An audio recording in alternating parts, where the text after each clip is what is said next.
Hi, I'm Jeff Christian.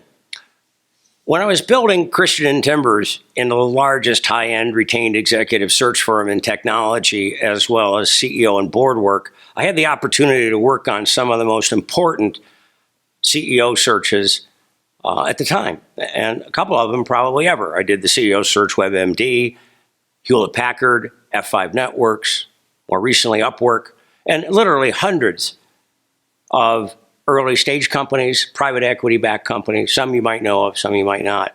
And I developed a reputation for being able to, or supposedly being able to, recognize incredible, extraordinary leadership. Leaders that always find a way to succeed, always find a way to win.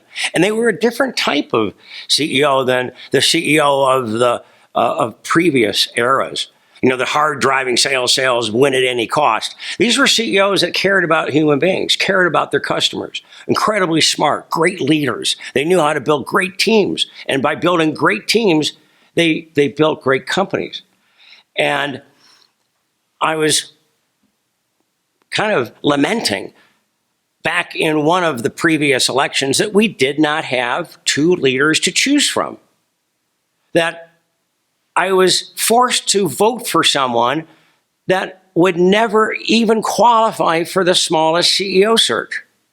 And I thought, well, why don't we apply executive search to search? And we came up with a whole program. And we called it America's Search for the Next U.S. President. What if we would only first reach out to those that were qualified? What if we actually created a job description and maybe asked the American people what it was they wanted, and then really what should that person have in their background in order to qualify to get the things done that would be on the position profile. We do more assessment for a Walmart greeter. You know, for people that are entry-level positions, we're doing psychological testing, and we should, because every single hire counts. But what about the most important job in the world? It's arguably the most important job in the world. Is really the top leader of the free world, not just the President of the United States. The President of the United States influences the entire world. Shouldn't we have some sophistication in the way we go about choosing? And shouldn't we really actually know who the person is? How stable are they? How smart are they? How good are they at handling conflict or resolving conflict? How good are they at bringing people together and making things that are difficult happen? You know, moving obstacles out of the way in a way which is collaborative. Well, I went and I asked Lou Platt, my client. I was doing all of HP's work at the time. This is before I did the search for the CEO of Hewlett-Packard. And I asked Lou, I said, Lou, why don't you run for office? You know, why wouldn't you ever think about becoming the President of the United States? And he told me I couldn't be around those people. He couldn't be around those people. Those are people that we have to choose from. But these are people we do not want to spend any time with. These are not people that you're going to want to partner with in a business or that you would ever choose to run your company. They don't have the experience. They've never run things successfully. Everybody thinks that Trump was this great businessman. No, he's not. He wouldn't qualify. Biden would not qualify. Trump is a real estate developer. Real estate developers do deals. They don't run organizations. They have management companies run their hotels, real estate developers, and run their apartments. They don't run anything. They buy things. They buy low many times at the expense of others and try to sell high.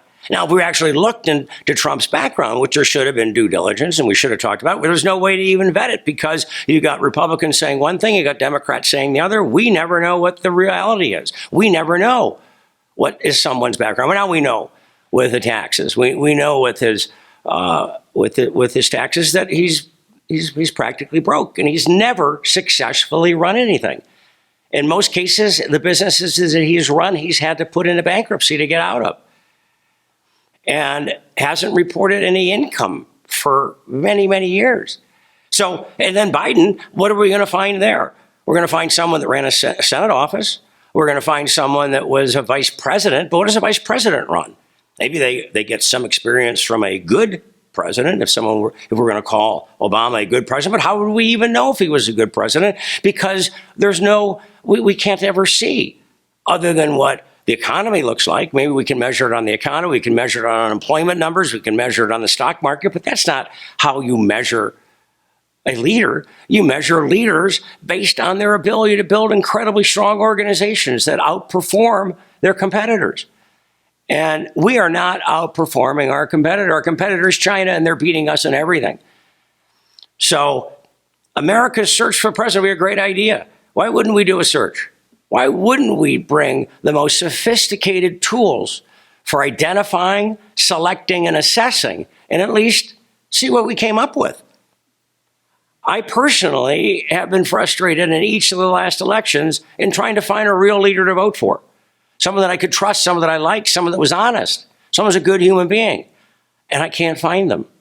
I mean, maybe there's some good human beings. Biden seems like a good human being, but I wouldn't know. I wouldn't know what Trump's like other than what people tell me. I wouldn't really know what Biden is like other than what they want me to hear. So I always think America's search would be a great idea. Maybe we should search for our president. Maybe that's the answer.